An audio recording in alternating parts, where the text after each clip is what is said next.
¿En qué quieres que nos pongamos a trabajar antes? ¿La habilidad de invención o la ciudad elfa? Para ayudarte a decidir, esta semana los mods Molter y Osborne participaron en una sesión de preguntas y respuestas en los foros.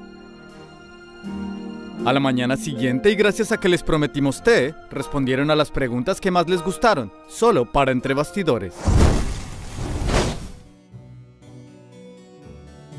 So many people were questioning whether or not we should have requirements or whether or not we plan to. We were never going to get rid of those requirements to get into the Isafdar in the Elf City, the Elf area I mean. So Underground Pass still remains a requirement. To get to the Elf City though, we'd like to add Within the Light as a requirement. There may well be future batches, expansion to the Elf City, and that might then require an Elf Grandmaster quest. One of our core aims, Yep. and it's been there for a while, is to have Inventor enhance your other production skills in some way. So there should be a tie-in from smithing, there should be a tie-in from crafting, there should be a tie-in from everything that currently produces goods. Yeah. And whether that's simply at a level of you use the raw materials from using those production skills to feed into Inventor, and then have rewards from leveling the Inventor skill tie back into those other production skills. Yeah. It's almost creating that loop. So yeah, there's a synergy there. Yeah. And we do want them to go together. What we don't want to do is make Inventor a real pain to train and level if you don't also have skills at that same level. So we're going to have to be quite careful there. I think we'd be killed if we didn't. So we really need to do a Grandmaster quest. People have been waiting long enough after Within the Light, and before Within the Light there was another big gap before the previous Elf quest. So we have to do it, and we'd like to get that out either with the Elf City or in the weeks that follow. And that will be a combination quest. That would tie everything together that we can possibly tie up.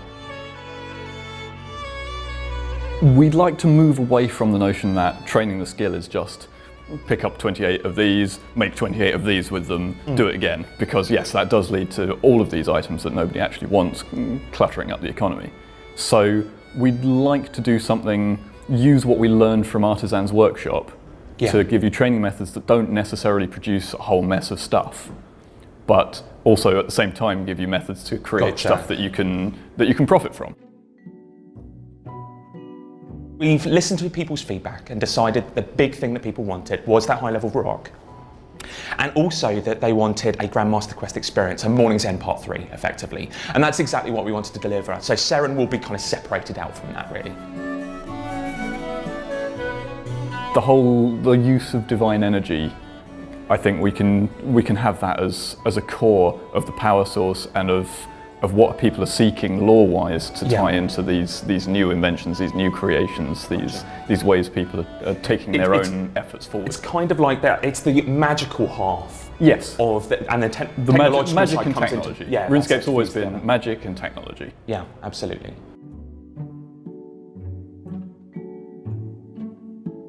So on the mini map, 2 map squares by 2 map squares. Yeah, that's it.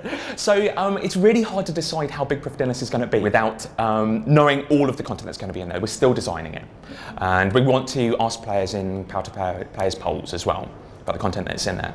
But even with the Grand Exchange included, which is something we'd really like to include. We're investigating that at the moment. The Grand Exchange takes up a large proportion of city space. Yeah, it's hard to be a new Varrock without a Grand Exchange. Yeah, it is, it really is. So already that takes up a chunk of it. Proof is only so big at the moment.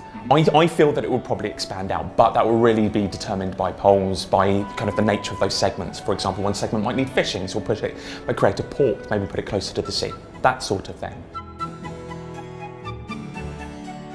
RuneScape, again, very much the magic and the technology. We're at a sort of early Renaissance period as far as our own history would be concerned. We've got some guns, but they're not reliable. They're more like hackbuts from the early gunpowder-based weapons. It's kind of combustible, unreliable. Yeah, we've got steam engines, but they're the flywheel jobs. They're cobbled together by the dwarves. Yeah. We've got aviation, but it's the gnomes that do it, and they're not sharing. So.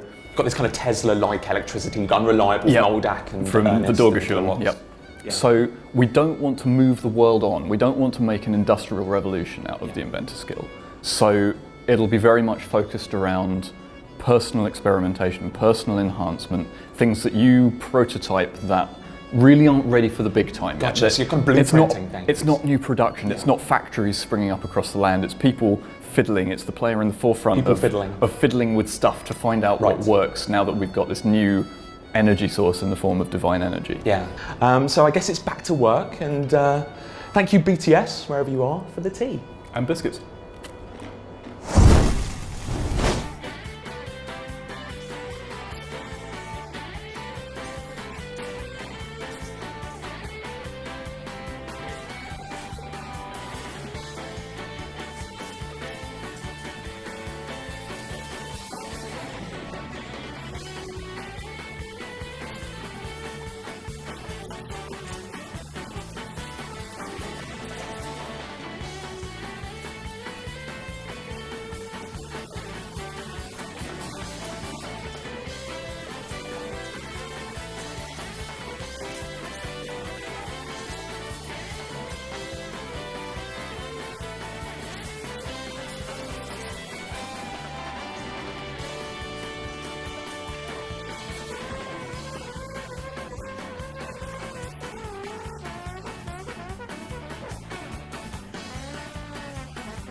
Collection 4, el mundo de Joy, con el espadachín de la llama azul, formación Fénix de la dama arpía y carta del último deseo. Cartas completamente nuevas para el juego de cartas coleccionables de Yu-Gi-Oh! Más un sorprendente tablero plegable y 5 megapacks con algunas de tus cartas favoritas usadas por mí. Este es su plan de Mike y la hermosa Mike. Estas son 54 cartas en total, incluyendo un montón de asombrosas cartas foil. Legendary Collection 4, el mundo de Joy. Nos vemos en las finales. Konami.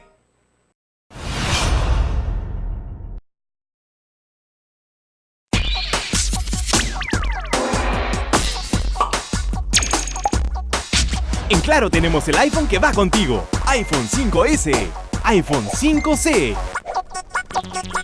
iPhone 5. Por promoción, llévate el iPhone 4 a solo 349 soles.